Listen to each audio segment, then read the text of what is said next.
Paid weekly recap for the week ending May 23rd, 2025. I'm Keith Harwood, CIO of Yellow Tunnel, and also pictured as Vlad Karpel, the CEO and founder of Yellow Tunnel and the creator of the AI used for the predictive AI for dynamic markets system.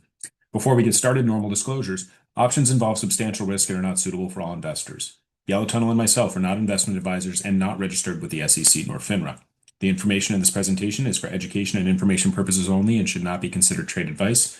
And finally, myself and/or the team at Yellow Tunnel may have a financial interest in the securities presented in the trade ideas. If you need more time with the disclosures, please go ahead and pause here. Otherwise, we'll get into the recap for this week. First things first, we have the 10-year yield. Now, the 10-year yield has started to stabilize in a range between 4.4 and 4.6. We spent some time between 4.1 and 4.4, now retesting some of that range that we saw in mid-April. All right. We attempted a breakout above 4.6, which started to create some additional concerns for the market, but then dipped back below, ultimately settling at 4.5% for the week. If we can maintain some stability here in the 10-year yield, I do expect that to be generally bullish for the market. Stable 10-year yield is generally good for understanding the inputs and knowing where economic growth, inflation, recession concerns all balance out. If we start to see too high of interest rates, we start to be concerned about inflation. When interest rates are dropping, there is concern about an economic recession. It doesn't seem like that's the key element right now, more so the stagflation concern of if we do have a recession, but we do have inflation, then what do we do? So if the Fed can keep things consistent and keep people confident and that they know what they're doing, the 10-year yield can stay relatively stable, that's broadly a good thing for the market. Now, speaking of the market, this week had a series of negative inputs. We had US-EU negotiations on tariffs going the wrong way, talking about a raised 50% tariffs on June 1st. That took a toll on the market. We had the budget proposal that got through the House. That had a negative toll on a number of sectors. And then Friday, basically, it seemed like we had some capitulation selling as a result of all of this. Lack of updates maybe on the US-China side of things tested the May 25th highs and bounced off. That's a big key support level. It lines up with the May 25th high as well as the 100 and 200-day moving average.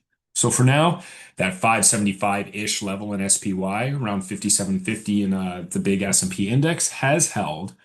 But, we may see that break or get breached going into next week. So broadly, even though Monday was a bullish day, we had an inside day Tuesday and then follow through to the downside Wednesday through Friday. Nothing completely disastrous yet, but started to put some concern in the heads of the investment and trading community. Tech was holding up fairly well, didn't retest the 200 or the 100-day moving average, but did look particularly weak on Friday as well. Now, news of tariffs on Apple products made out of the United States could be an impact here for tech, concerns over tech growth in that sense, but we didn't really retest the March 25th highs. We didn't retest some of these lower support levels. We have NVIDIA earnings this week. That could shift things either direction. NVIDIA comes out with positive earnings. That could be a really big bullish input for tech on the whole. If we see semiconductor demand and semiconductor profitability, it would indicate that tech growth is continuing and resuming after some of the negativity of the quarter. Bearish input from that, particularly if it's very bearish, could start a bigger break. I'm not necessarily considering or expecting a breakdown to the April 7th lows, but we may see something a little bit more violent than what we've seen, and these support levels may not hold with those fundamental inputs or others on the tariff side of things or anything else that could come through. So for now, it's a little bit of a wait and see mode with some uncertainty in the market. What would get more bullish would, of course, be a higher high and a higher low, and ultimately getting back above the highs of last week and the week prior. Small caps continue to lag, couldn't get through the 100-day moving average on the upside. Small caps have been the least favored of these three main sectors that I look at between the S&P, tech, and then small caps. Now, small caps have a lot of healthcare exposure, a lot of financials exposure. Financials have generally looked good, but healthcare has been a bit of a question mark, particularly United Healthcare, for example. We're looking for some signal that the domestic U.S. Economy is strong for small caps to generally perform better, and we're just not quite there yet. Small caps may not ever get their leadership back. For reference, IWM was trading above QQQ a handful of years ago, about 7 years ago. Right now, it's well below. It's about half the price of QQQ or less. QQQ 500, IWM 200. So think about that money flow shift that's occurred for the last 7, 8 years. And it's been very, very much in favor of the growth side of things in terms of tech. Over the long haul, I don't know what triggers that rotation, but it is something to note as we reevaluate sector focus and people reallocating capital to perhaps better value sectors or more growth focused sectors going forward. Now, finally, the VIX did have a spike on Friday, got up about 25%. Nothing near what we were talking about in April, but did have a pretty significant spike. And I think a lot of this is that fear that maybe we're going to resume or repeat what we saw just a couple of months ago in March and April period. People started looking to hedge their portfolios more aggressively. 17 has been a good floor for the VIX really in the last couple months. Seems like that's the natural element until we can get to a new high. Once we get to a new high and more key support levels have really been solidified, and we can put the disaster of April behind us, of early April behind us, and start forgetting about it. And that takes months. We're not going to forget about it in a day or in a week. It's going to take months.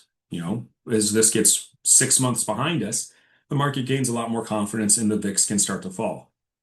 However, if we have negative inputs for the market, then that just gets a reset of that clock. So there's a bit of fear right now, a bit of concern about the potential for a bigger downside move, but it's not 100% clear yet. And right now, that lack of certainty is going to impact opportunity from the paid side of things, where we're looking for predictable upside moves in the near term.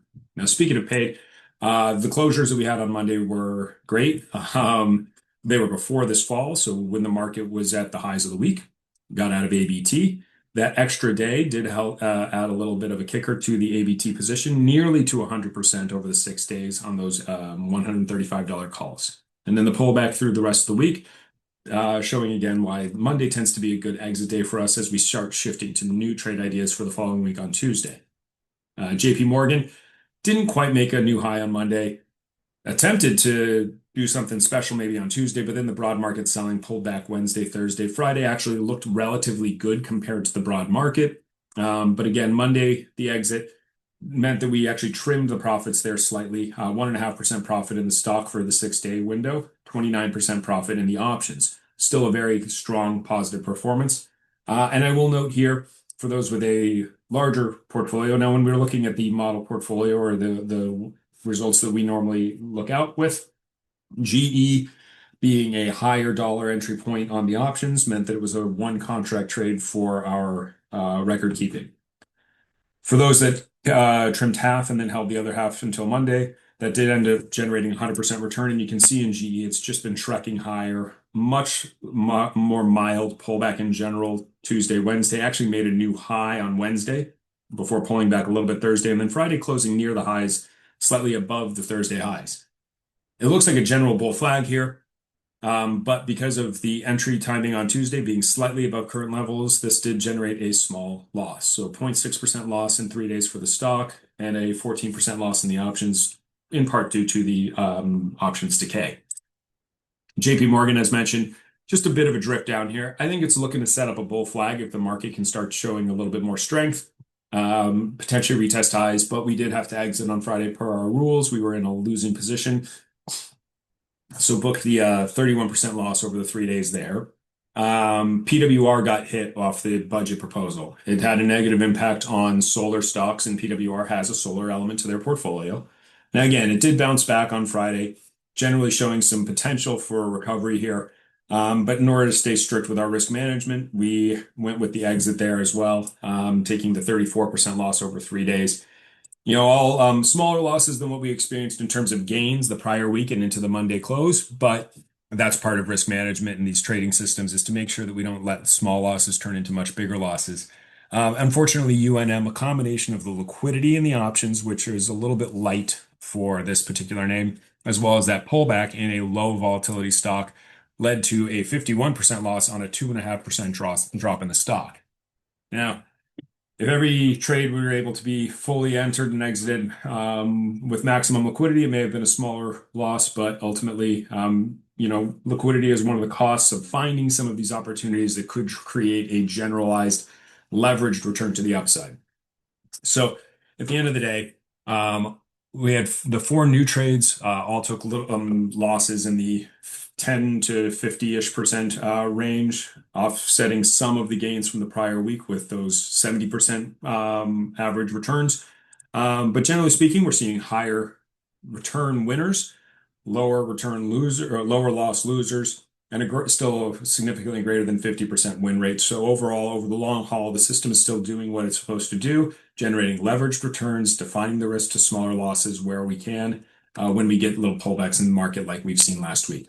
Now, even though we're not looking at necessarily any trades this week in paid because of the market uncertainty, the trading room continues to perform well. So make sure you're jumping in there. Vlad and I are on from the opening bell from 9:15 till about 10:15, 10:30 Eastern, and closing bell from 3 to 4 Eastern. We talk through paid trades, we talk through other AI generated signal trades, we talk through market conditions, we talk through opportunities, bullish, bearish, spread based options trades. Whatever you guys are interested in and how the AI looks for an individual stock that you're looking at, we're happy to walk through it, walk through the full trade construction if that's what you're looking for, and show you how Vlad or I would execute the trade with our decades of experience combined. I think we're around 40 years of experience, something like that, 40, 50 years of experience combined. 20 years for me and 20 to 30 years of experience for Vlad. So we've got a lot of years of experience behind us, and we're happy to give our wealth of knowledge to others to help walk through the setups and see if you can help. We can help you find ways to trade smarter for yourself. So, as always, if you have other questions, you can always email me, keith@yellowtunnel.com, or vlad@yellowtunnel.com. Happy to answer any questions and looking forward to some more great weeks for this market after we get some stability and some greater certainty after last week's little bit pullback dip that created some more uncertainty in the market for the near term. Thanks again, everybody. Have a great week and look forward to our next update.